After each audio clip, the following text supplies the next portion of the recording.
So a couple of days ago, I did this video. And I got a lot of people, of course, appreciating, what I've done. But I had a number of people with some legitimate critiques. Some people said, oh, your mix sucked. That was pretty legitimate.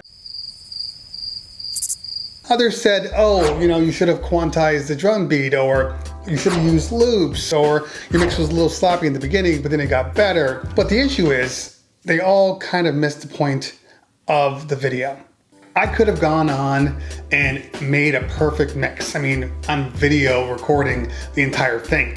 With a couple of clever edits, I could have made that thing look perfect. Or I could have just re-recorded it until it was perfect, and then nobody would have been the wiser. But that's not why I made this video. I made this video to show you nobody's perfect. The mix is not perfect because, well, we aren't perfect. We have our good days, we have our bad days, and I kind of wanted to show you what a mix is like when you don't have all of your bells and whistles, your syncs, your auto quantizing, your perfectly quantized beats. Sometimes things like this happen. Live mixing with live elements is always going to be hard, and even the best DJs will tell you that. But it's how you deal with those problems that make you a good DJ. In all honesty, some of my favorite DJs, some of my favorite mixes that I've witnessed live have had some offbeat mixing, some in their control, some outside of their control. Just little things that happen when you're DJing in a live environment. There's no such thing as a perfect mix. I have done what I thought were perfect mixes. Did the recording, everything is great. I go back and play them, and then I realize, oh, I probably could have transitioned a little better on that. Oh, I should have let that little part ride a little longer. Oh, this echo, I probably should have gone with the one beat versus a half beat. There's all kinds of reasons why, in my mind, the mix needed some work. But in most people's minds, especially in a live environment, it's not even something you're seeing. But when you're looking at it from a non-live environment, you're literally witnessing, you have an option to be critical of people. You're waiting for somebody to make a mistake. You don't do that in a live environment. If a guy's off on a beat for 2 or 3 beats, you're not gonna stress over that because it's how he recovers that matters. There's lots of reasons why people go off. Sometimes you're just tired. I remember one time I had to mix for 6 hours straight, and by the time I hit that 6th hour, I couldn't even hear the music anymore. The beats all sounded exactly the same, and it was a struggle to keep in time. But that's what happens when you are DJing live. So when you're dealing with a live drummer, even as good as Dave Grohl is, who the actual rumor was he pretty much kept perfect timing. But when you're dealing with a live drummer, and he's great for the first 4 beats, and once you hit that second 4 beats, there's a little bit of a tempo variation. Sometimes that happens. And just being able to work around that, as you can see, instead of doing the 8-beat loop, I ended up hitting the cue point on the 4-beat loop to try to stay as in sync as possible. There are ways around it, and it's how you recover that's the most important part. And you're gonna walk into certain clubs, you're gonna walk into certain venues where maybe the system sucks, or the turntables are busted, or the mixer is busted, and you're having to work around all of these things that are completely out of your control and make something great out of this pile of shit.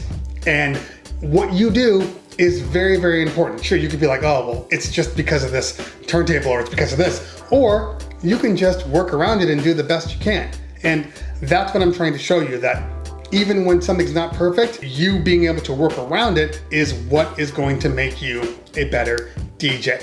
DJ Puppy, who won Red Bull a couple of years ago, he, a few months later, decided to release his actual award-winning round and then talk through the entire set. And as he's talking through the set, and I'm listening to it, I'm just like, this is damn near perfect. He's like, oh, that was a mistake.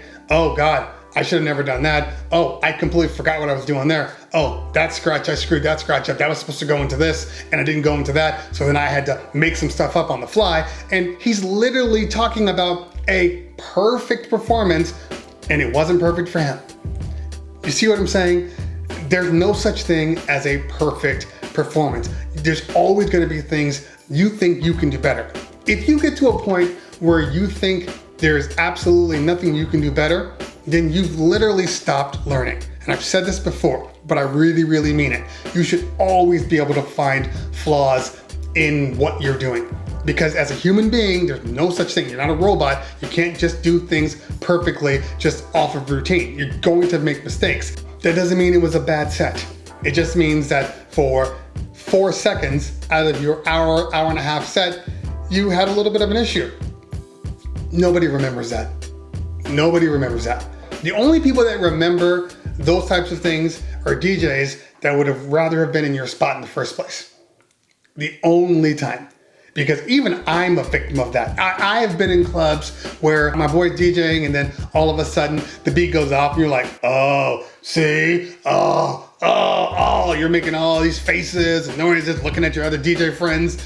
And then guess what? He's still DJing. They didn't kick him off the tables and put you on, and he recovers from it. And that's the key. Now, if he didn't recover from it and he was still BS the whole time, I get it. Be mad all you want. But as a DJ, you're gonna have some issues, and that's just a part of life. I'm not making excuses because I knew when I recorded it that I could have done a better job at it. I knew it right when I recorded it. But then I started to think, let's just see how people react to it.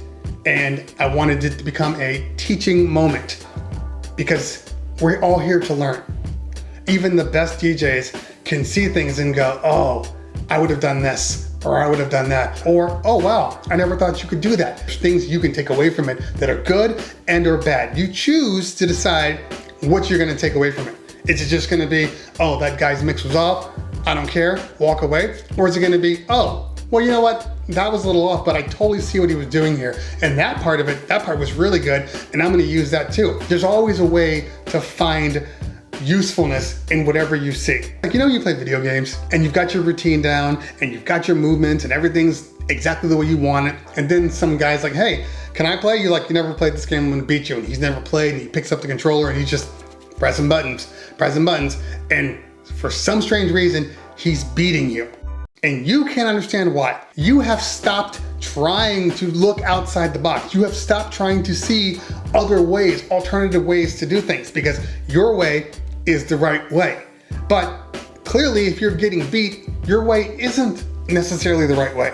So being able to look outside of it and say, how can I learn from this? How can I learn from my beat down? How can I learn from my mistakes? That's what's gonna make you a better DJ and a better person and a better whatever. You should know your strengths. You should know your limitations. You should know a way around your limitations. And you should know how to put your strength right into the center focus.